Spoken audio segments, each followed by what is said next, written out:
1, 2, 3. Brothers! You know, when I played, I was a tight head prop and hooker. Like every good tight head prop and hooker, I never ended up a tight head prop and hooker. As soon as the scrum was out, I found myself between the inside and outside center. I am a self-proclaimed ball hog, but I score a lot. So the backs kind of hate me because I will always find myself between the inside and outside center, hogging the ball, and I just won't give it back to them. So anyway. Back to the question. My fondest memories at Fort Hood was first winning. We won a lot, and then the social aspects. When we left early Saturday mornings for these games, you really didn't know what day you were going to be back. To be completely honest, it was that kind of party. It was that kind of intent. Like, I'm just bringing my kit. I got my Jeep. I've got my overnight kit. I got a snake bite kit.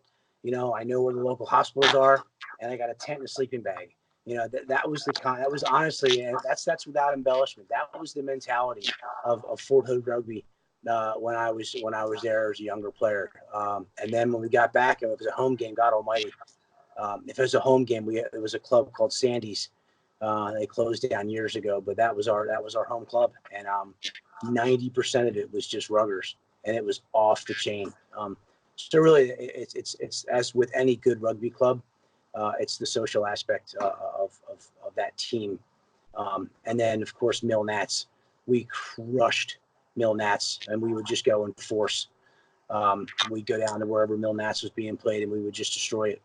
And they knew Fort Hood was in the house because we just had so many great athletes to choose from.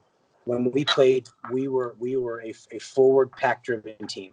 The back's job in our day was to walk up the field behind the rolling rucks and just wait for it eventually to possibly pop out. Here's what happened. Here's what would happen.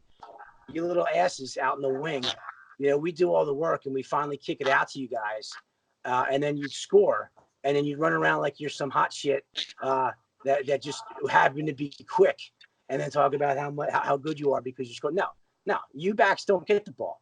The forwards will do all the work. Just stand there and look pretty in your clean uniform where you belong. Maybe we'll give you a shot later on if we're up by 20. This was my last Fort Hood jersey, and I was there. It's funny, we're doing this thing. Just a couple days ago, I was up getting ready to PCS again, like we all do, going through some stuff that I haven't used in a while, and I remember holding up my old number 2 Fort Hood jersey, and coming out of a bag dry, that thing weighed like 11 pounds. And then it was just like, oh, and my daughter is a big soccer player. She's like, oh my God, you guys played in this? So I'm like, yep, that was it. It was this big, heavy cloth robe we had. But this was the last jersey I had from Fort Hood. This was the one we wore to Mill Nats. Man, I'm not even going to try and remember what year it was. I got to be down in front of my wall of stuff to figure out where I was at, like we all do. But yeah, this is my old number 2. It still fits like a champ. Pretty good, man.